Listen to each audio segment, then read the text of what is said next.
depannya kan kardiak, belakangnya respirator. Kemarin sudah kok. Buka yang coba lihat yang kardiorespi. Iya dok, sebentar dok.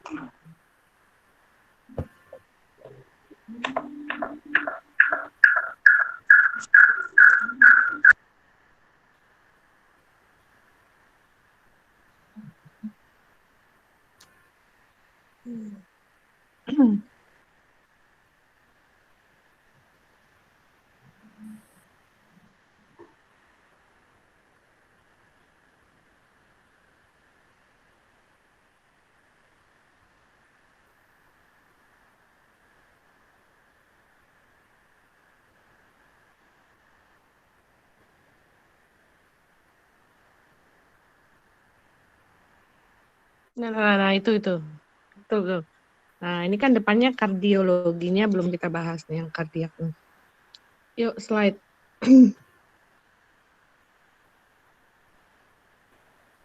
Ini nanti masih secara general ya, untuk slide yang ditampilkan sekarang. Nah, lebih detailnya nanti yang slide yang berikutnya, yang tadi Vidi buka salah itu. Ini dulu.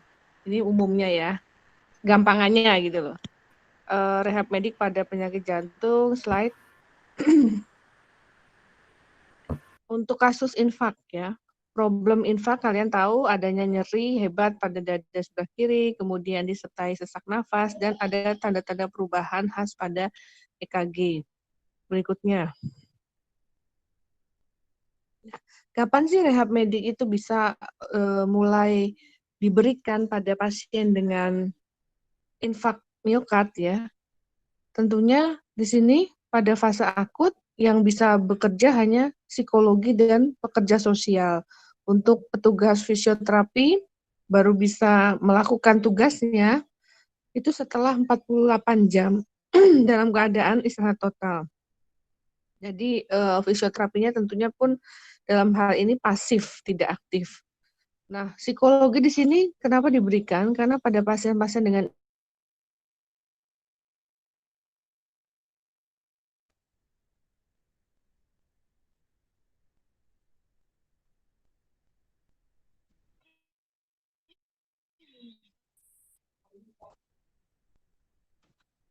Halo, Vidi? Tes.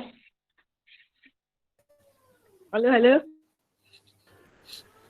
Iya dok.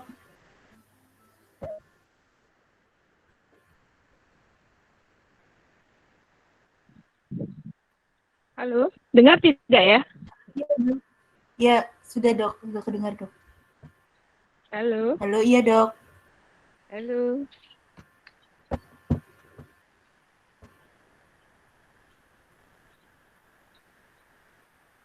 Suara saya masuk nggak, Masuk Dek? dok. Jelas nggak ya? Jelas dok. Jelas dok. Tes. Iya dok. Bisa nangkep nggak ya suaranya? Jelas dok. Halo. Iya dok. Bisa? Terdengar dok. Duh.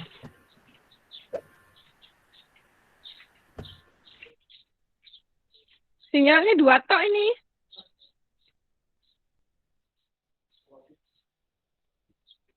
Halo, masuk nggak ya suaranya nih?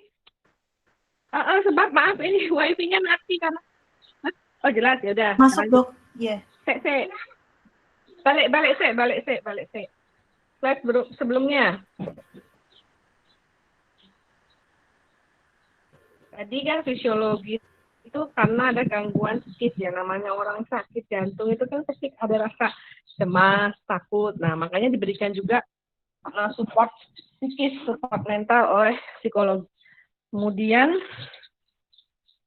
juga ada tadi petugas sosial medik. Kalau petugas sosial medik, sekali lagi itu kaitannya dengan problem sosial kalau memang ada gangguan sosial.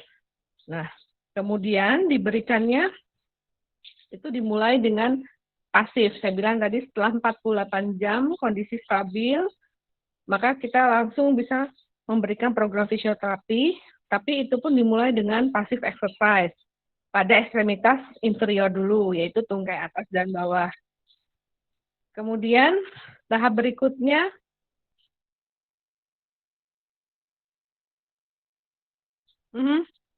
slide berikutnya, nomor 5, halaman 5.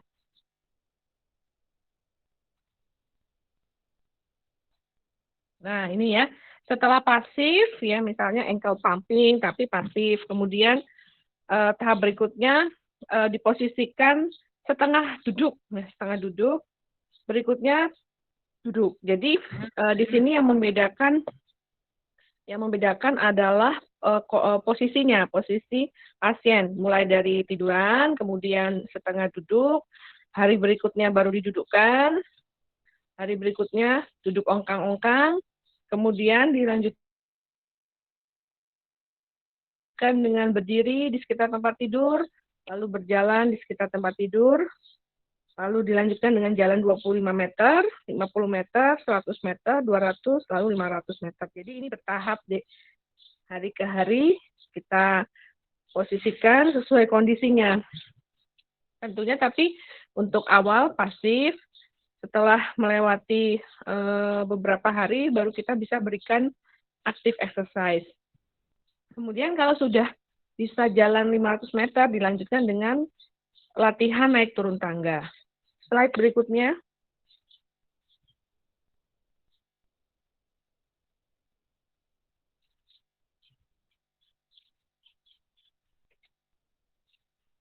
Halaman 6, Dek.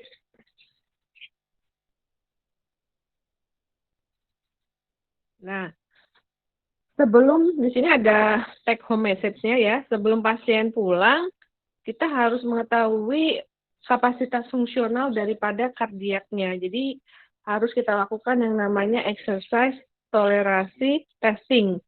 Nah, di situ bisa dengan cara apa? Uji jalan 5 menit atau uji bersepeda statik ya. Kalau memang sudah dinyatakan baik hasilnya, maka bisa dipulangkan. Nah, nanti kemudian dilanjutkan dengan berobat jalan. Berikutnya.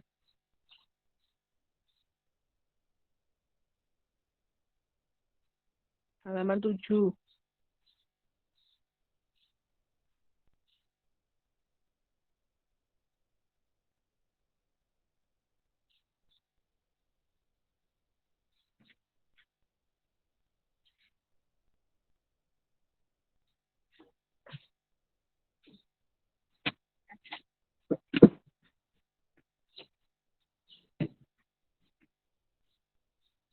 Oh, belum ganti slide-nya.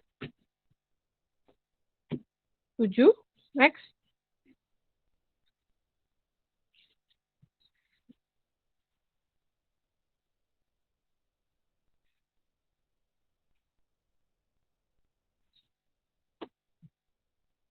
Halo. Slide berikutnya.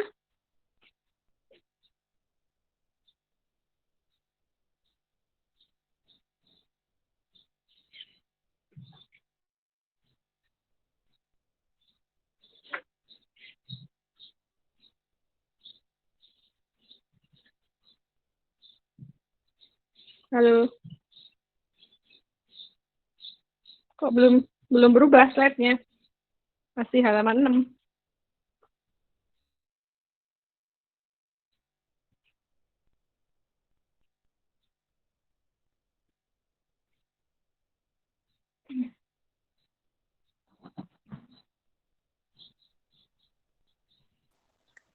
Di sini sudah halaman 7, Dok.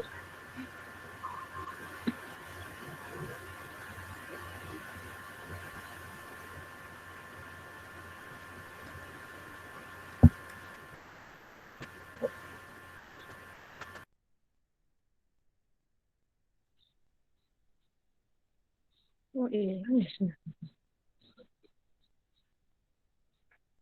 Halo. Iya, Dok.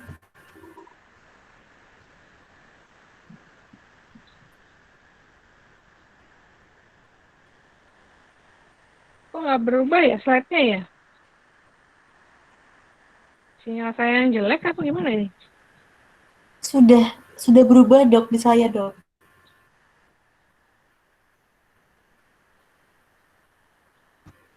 Nah, ini sudah berubah. Jadi selama yang namanya kita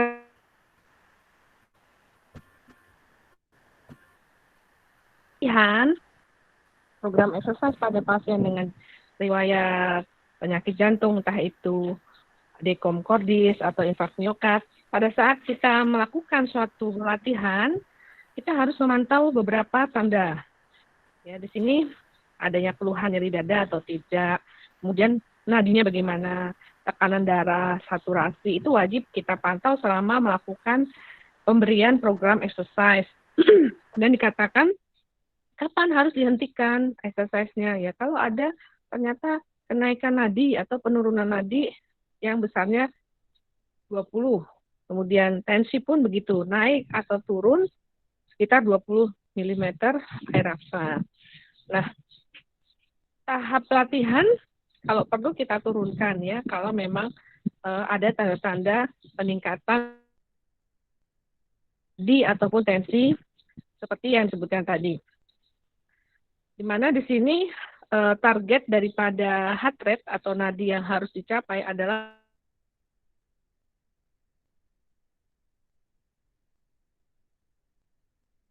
75% dari nilai maksimum heart rate ya.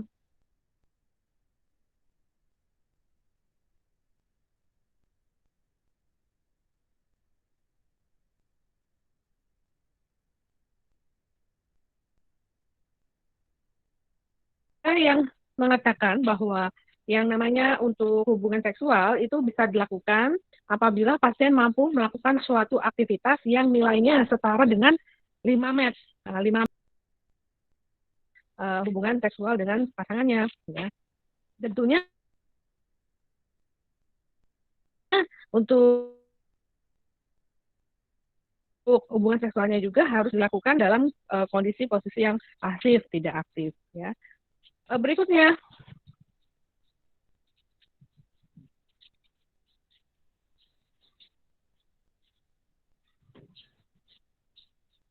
halaman 8.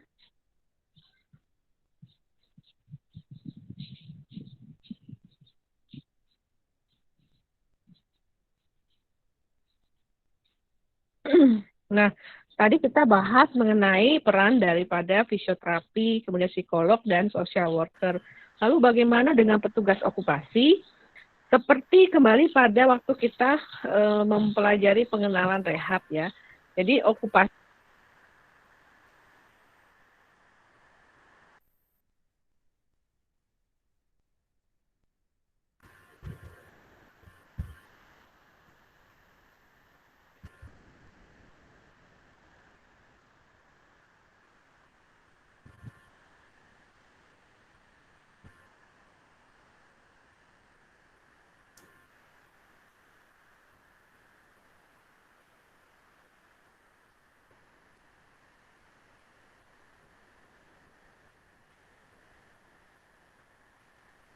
menyiapkan pasien itu bisa kembali melakukan aktivitas kehidupan sehari-hari. Jadi bagaimana setelah dia operasi jantung misalnya ya, CABG, dia bisa istilahnya kembali melakukan makan, kemudian berpakaian, buang air besar, buang air kecil, mandi, ya, termasuk kegiatan naik turun tangga itu juga masuk kepada aktivitas kehidupan sehari-hari. Nah, itulah nanti yang akan diberikan latihan oleh okupasi terapis, ya.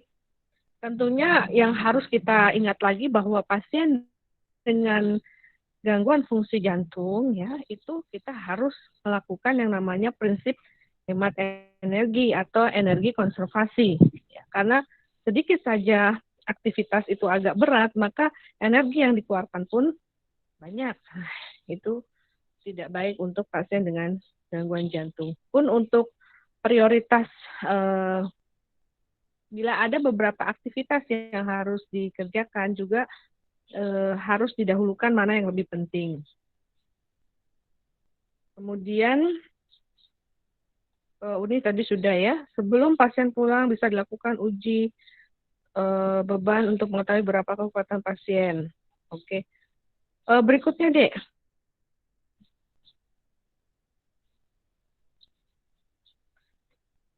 Oh, ada yang itu Pak tadi Gojek.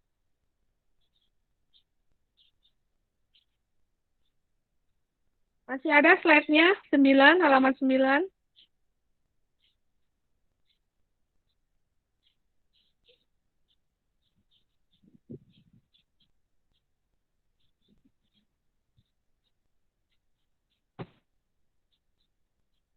Bisa? Masih ada nggak, Dek? Halaman 9.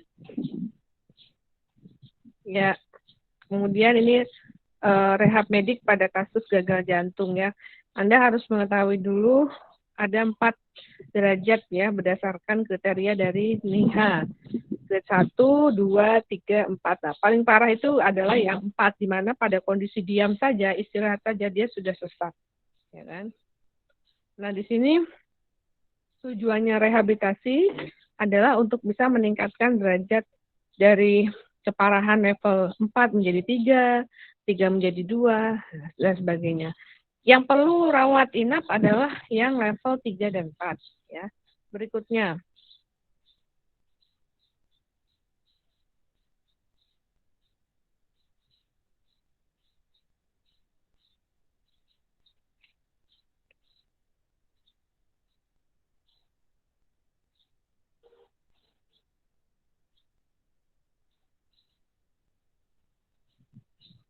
Ya.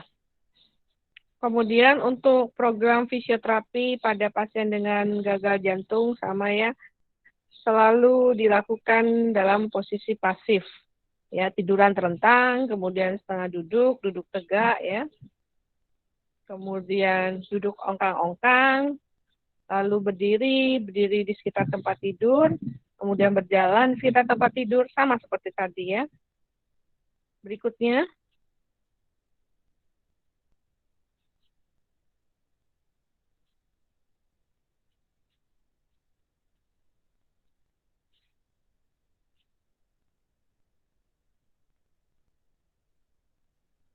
Slide.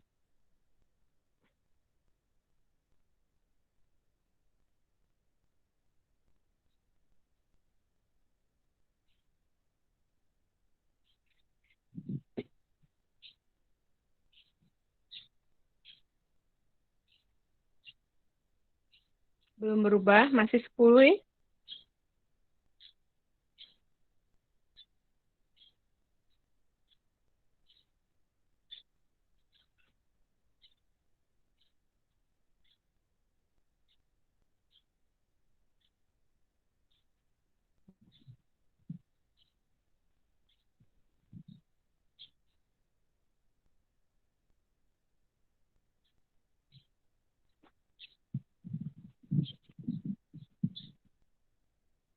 Masih halaman 10, Vidi. Maaf dok, di tempat saya sudah berubah dok.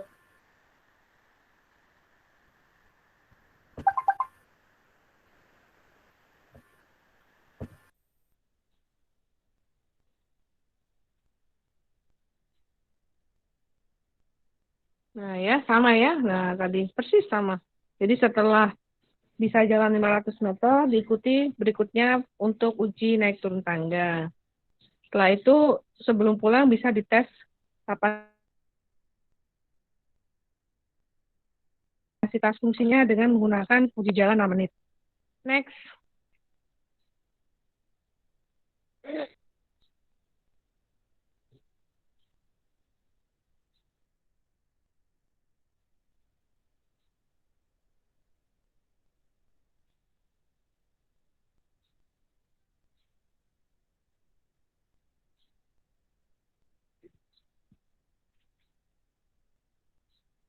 Belum, ini masih 11, berikutnya 12.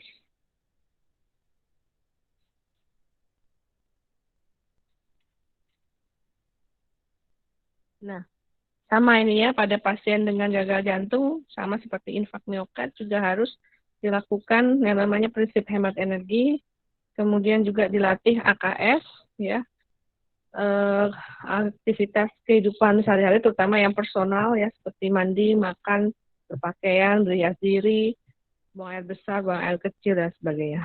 Berikutnya,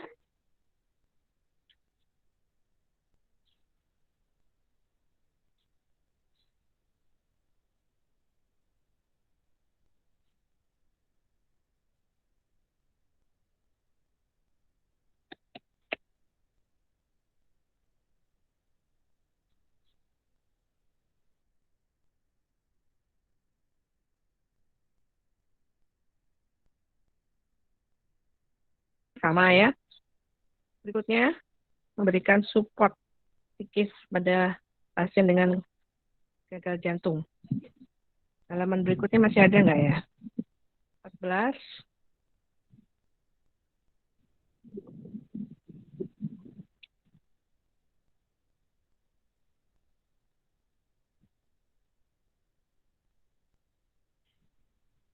Nah, sama sosial medik selalu melihat apabila ada problem sosial, misalnya dalam hal ini kondisi rumahnya tidak mendukung untuk hemat energi, mungkin dari sosial medik kita bisa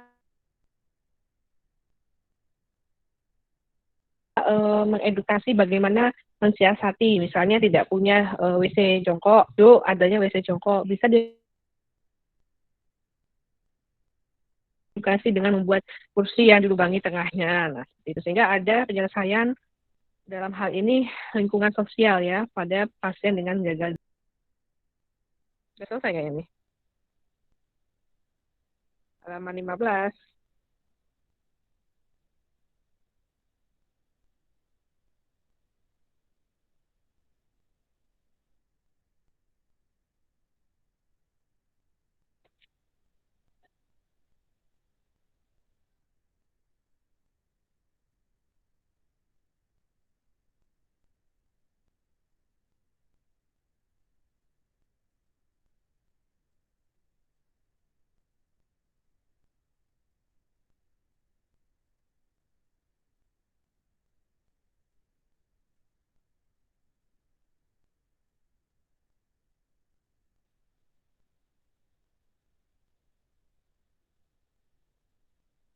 Kalau tidak ada, oh ada ya masih ya. Oke, lanjut. Itu sebelum operasi dan setelah operasi. Kami alami suatu pasien mengalami rasa cemas, ketakutan yang luar biasa karena dirinya akan mengalami tindakan operasi medik kaitannya dengan pendanaan. Apakah ini menggunakan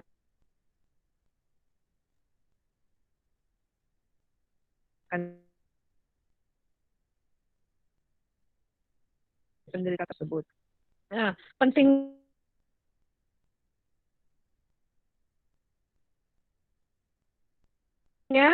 pemberian fisioterapi pada pre-op CABG, operasi jantung, adalah latihan nafas yang baik dan juga bagaimana nantinya batuk yang baik sehingga bisa mengeluarkan dahak.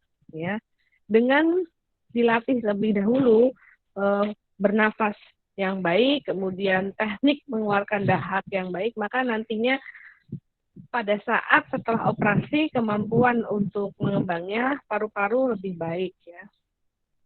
Kemudian okupasi di sini saya rasa kalau okupasi belum terlalu berperan ya pada kegiatan atau tindakan rehab medik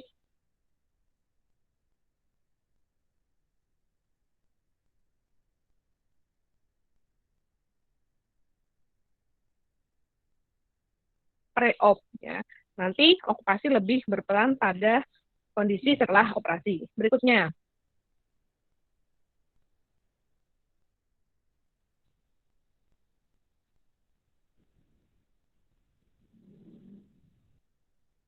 Slide 16.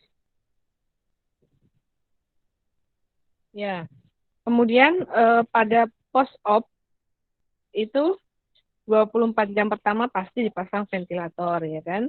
Hari kedua kita sudah bisa langsung, pasien sudah sadar, kemudian tanda-tanda vital hemodinamiknya baik, dalam hal ini tentunya saturasinya cukup ya, lebih dari sama dengan 95, kemudian juga tekanan darahnya stabil ya, kemudian heart rate-nya juga baik, tidak ada bradikardi, tidak ada takikardi, maka sudah bisa kita latih mulai dari breathing exercise ya. Kemudian juga latihan pada ekstremitas, tentunya bagian distal dulu nih, misalnya ankle pumping pasif. Jadi orang lain yang menggerakkan, bukan pasien itu sendiri yang menggerakkan ankle-nya. Kemudian hari ketiga berikutnya sudah bisa mulai pelan-pelan aktif. Mungkin di sini juga aktifnya tidak full aktif ya. Jadi kita bantu separuh, tapi pasien juga menggerakkan sendiri, tapi dibantu, namanya active assistive, jadi dibantu. Kemudian hari keempat, bila ventilator sudah dilepas, maka lebih latihan nafasnya bisa lebih maksimal ya. Kemudian hari kelima, karena alat-alat ventilator itu sudah dilepas, pasien sudah bisa dimobilisasi atau diberdirikan. Mulai dari duduk ongkang-ongkang, kemudian berdiri di sekitar bed, kemudian baru berjalan di sekitar bed. Nah, itu bisa dinaikkan sesuai kemampuan. Dan selalu sebelum pulang melakukan yang namanya uji jalan 6 menit untuk menilai kapasitas fungsi dari pasien itu sendiri. Berikutnya,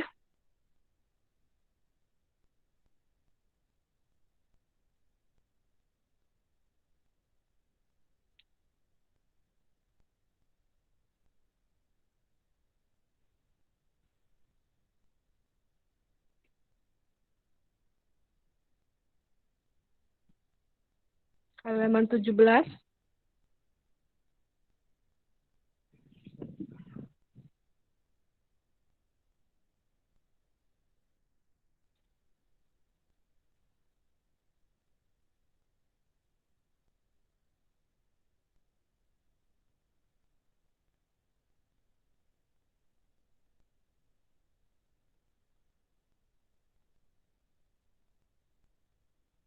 Belum ya ini ya? Mana ini? Belum berubah ini. Oh, ini berjalan 6 menit. Dek, di setel aja tuh, ditampilkan yang videonya, video uji jalan 6 menit. Ini kan hanya foto ini.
Halo, Dek. Iya dok, sebentar dok. Begini deh, ini saya tuh ada kendala teknis ya. Ini kebetulan kan listrik tuh baru saja padam. Lingkungan saya itu sinyal GPS, apa namanya itu? TSM ya. Telkomselnya nggak bagus. Biasa kan kami pakai wifi, lancar. Lah ini kan otomatis wifi-nya mati deh. Makanya ini saya sampai naik tangga, nyari tempat yang paling tinggi. Itu pun masih suaranya hilang timbul ya. Iya dok. Suaranya Ada nggak kadang jelas hilang ya. dok. Aduh, ya mohon maaf ini daerah Gajah Mungkur, saya itu di Lamongan itu kan kalau nggak pakai wifi itu bener-bener kayak di gua, susah sinyal itu. Jadi saya ini nyari tempat di atas ini di balkon. Gini aja deh, dibaca aja, dilihat ya. Kalau ada pertanyaan bisa WA saya, gitu gimana ya? Soalnya saya teriak-teriak pun kayaknya sana nangkepnya juga nggak maksimal ya, Dek ya. Jadi, Oh iya, baik dok. gitu ya. Mohon maaf loh Iya ini dok. situasinya nggak mendukung ini daripada kita nggak maksimal. Nanti dibaca sendiri ya, Dek ya. Iya dok. Saya cukupkan ya. Mohon maaf. Assalamualaikum. Iya, terima kasih dok. Terima kasih, Waalaikumsalam. Dokter. Terima kasih dokter. Terima kasih dok. Waalaikumsalam.